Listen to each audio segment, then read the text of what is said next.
Welcome to Aviation Uploaded. It's December 5th, 2017, and I'm Nezra. A big story hit the headline world news tonight. Some kind of incident at JFK International. Apparently a flight was lined up for the incorrect runway, and then it was told to go around.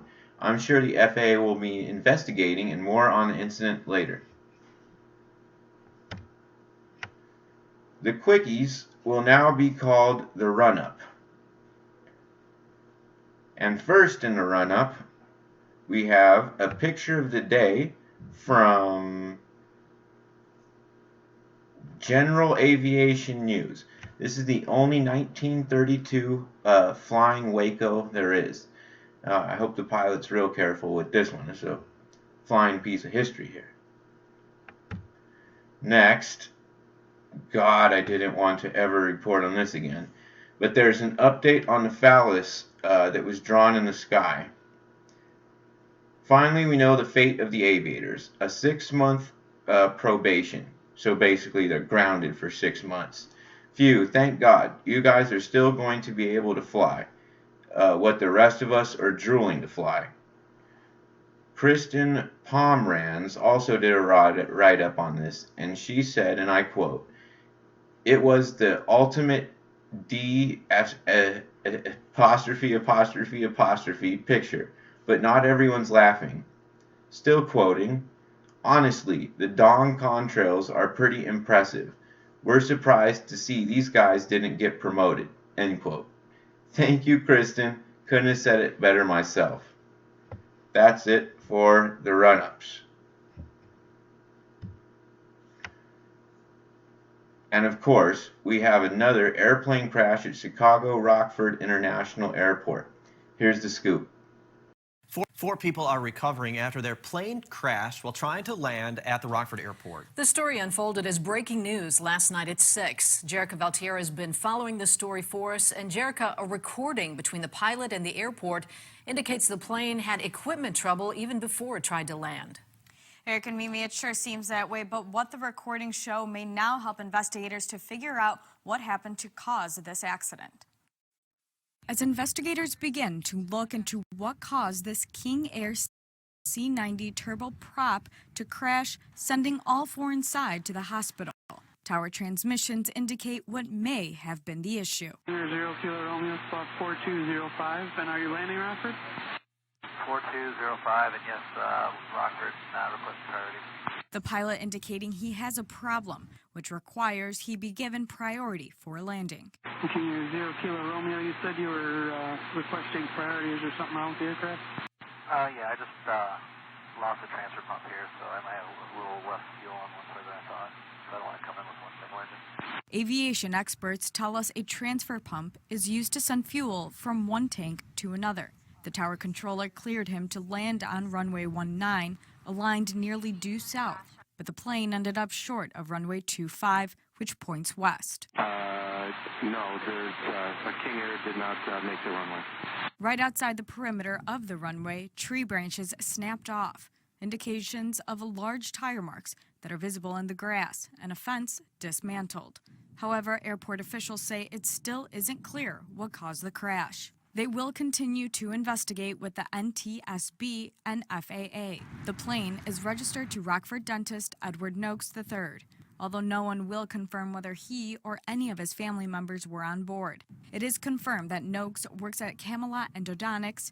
When we called, they declined to comment on whether Noakes was involved in the crash or not.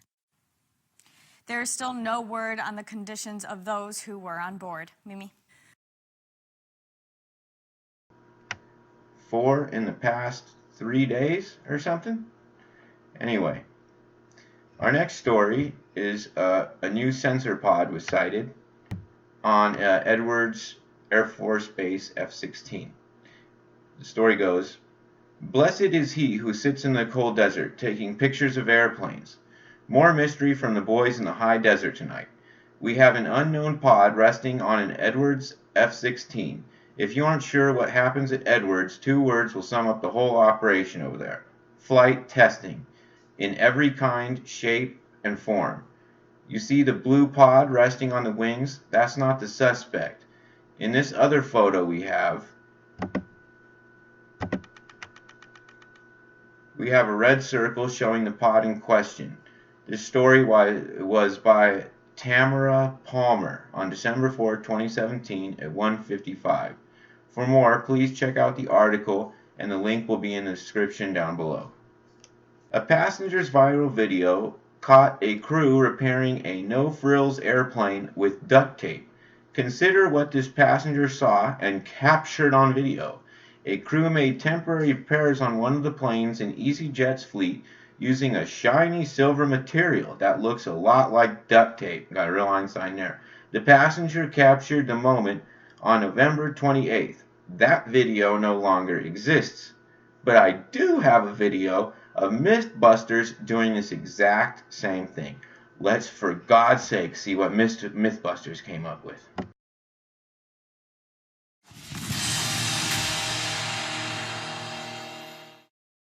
Next myth, can duct tape fix a pilot?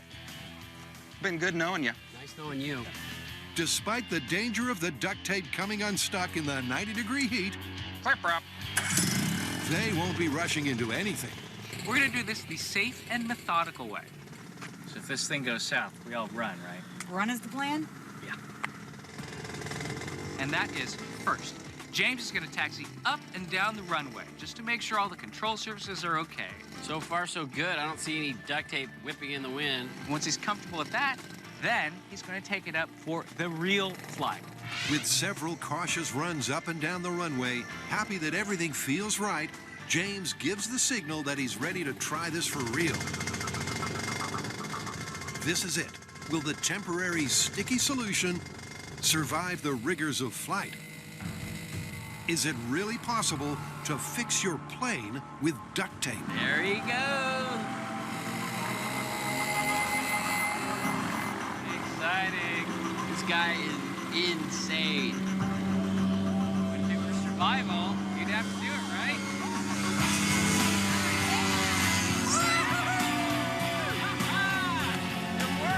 We fixed the plane with duct tape. Let's see if it holds. It totally works.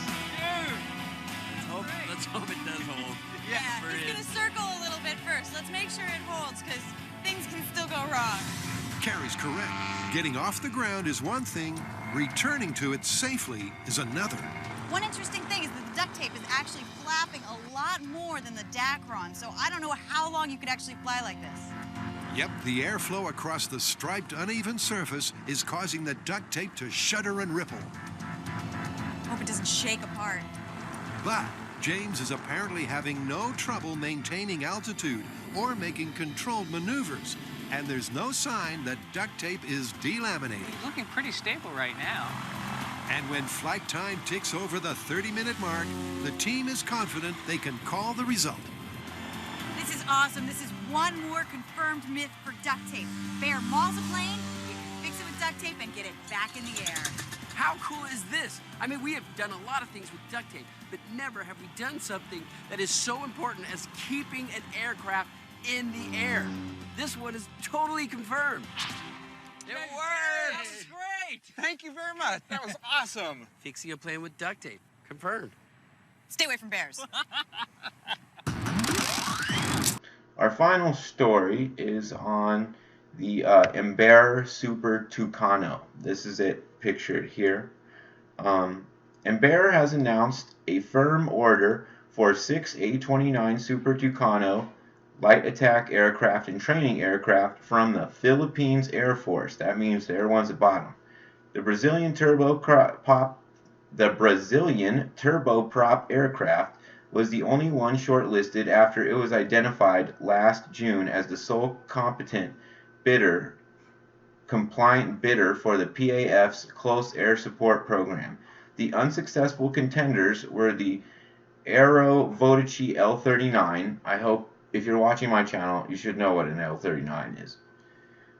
A Beechcraft AT-6 turboprop, and the Super Tucano. Local reports estimate the deal to be worth $4.9 billion. 4.9 billion pesos. 97.4 million US.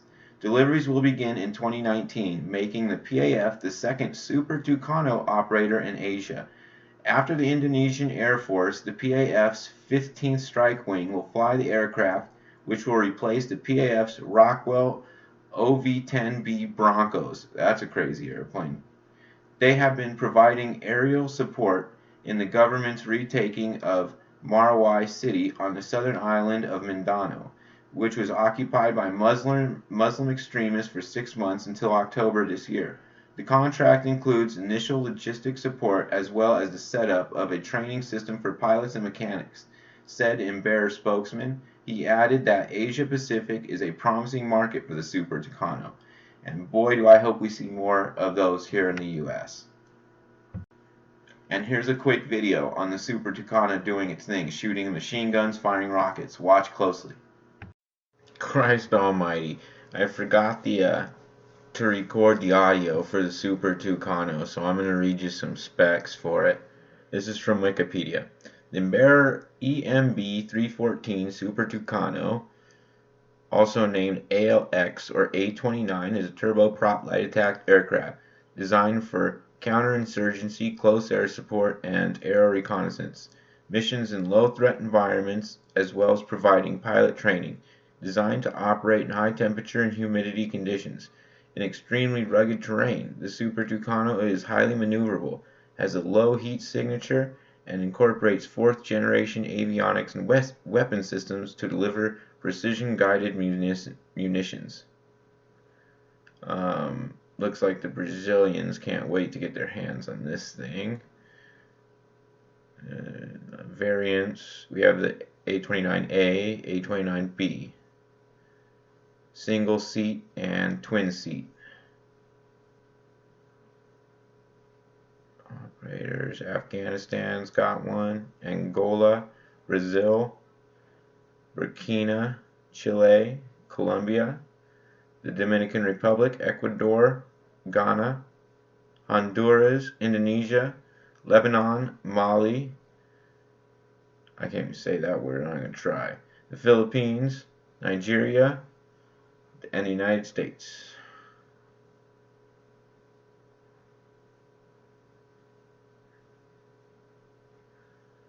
Power plant, 1 Pratt & Whitney, Canada, PT6A 68C turboprop, 1600 horsepower. Maximum speed, 319 knots. Stall speed, 92 miles an hour. G limit, +7, -3. Range, 1,000 kilometers, 1,300 kilometers. Endurance, 8 hours. Service ceiling, 35,000. Rate of climb, 3,200 feet a minute. Armament. Guns. Internal 12.7 millimeter, 1,100 round per minute. FN Hirschtal M3P machine guns, 1 in each wing. Pods, 1 20 millimeter, 0.79 inch, 650 round per minute. Giat.